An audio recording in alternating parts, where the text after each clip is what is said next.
নমস্কার বন্ধুরা, welcome back to live আড্ডা ফুটবল। তো বন্ধুরা, আরও একটা নতুন ভিডিওতে তোমাদের সকলকে স্বাগত জানাই। তো বন্ধুরা, ভিডিওটা শুরু করার আগে তোমাদের কাছে একটাই অনুরোধ, সেটা হচ্ছে যে আমাদের এই চ্যানেলে যারা প্রথমবারের জন্য এসেছেন তারা কিন্তু অবশ্যই চ্যানেলটাকে সাবস্ক্রাইব করে পাশের বেল আইকনটি অল করে দেবে, যাতে সবার প্রথমে এরম খেলার আপডেট তোমাদের কাছে পৌঁছে যায়। তো বন্ধুরা, থাম্বনেলটা দেখে তোমরা বুঝতে পেরেছো যে আজকে কোন টপিক নিয়ে আলোচনা হবে। তো তোমরা ভিডিওটা একটা সেকেন্ডও স্কিপ না করে পুরো দেখতে থাকো।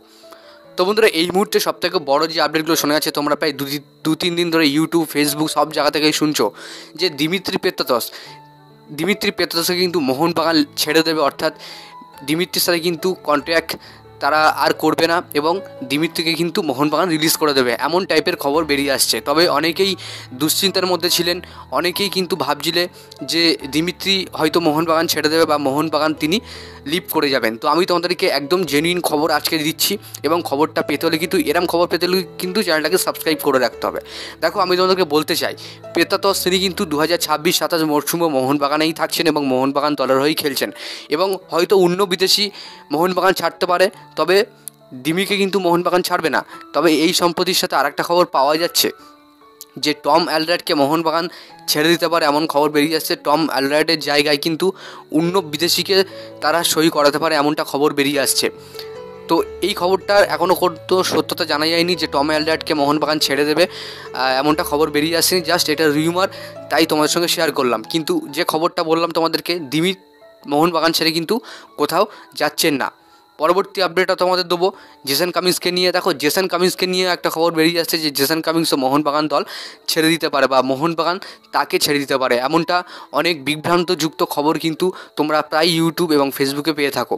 দেখো, জেসন কামিন্সও কিন্তু 2026-27 এবং তার পরের বারও হয়তো কন্ট্রাক্ট এক্সটেনশন করে নিতে পারে মোহনবাগান এই প্লেয়ারের সঙ্গে। তবে মোহনবাগান ছাড়ার কোনো রকম কোনো প্রশ্ন এই মুহূর্তে উঠছে না, যতটুকু আমার কাছে খবর আছে। তোমরা কিন্তু নিশ্চিন্তে থাকো, যদি লিভ করে বা মোহনবাগান ছাড়তেই চাই বা ছাড়ার খবর আসে, তাহলে কিন্তু আমি তোমাদেরকে প্রায় 5-6 দিন আগে ভিডিও করে জানিয়ে দেবো, এবং আমি কিন্তু প্রত্যেকবারের মতন জানিয়েই দিই তোমাদের, যারা কিন্তু আমার চ্যানেলটাকে ফলো করো। তো এই নিয়ে আশা করছি তোমাদের আর কোনো ডাউট থাকলো না যে দিমি এবং জেসন কামিন্সকে নিয়ে, যে এই দুটো প্লেয়ার দল ছেড়ে দেবে এই বছরই আইএসএল খেলার আগে। তো আশা করছি তোমাদের ডাউটটা ক্লিয়ার করতে পারলাম।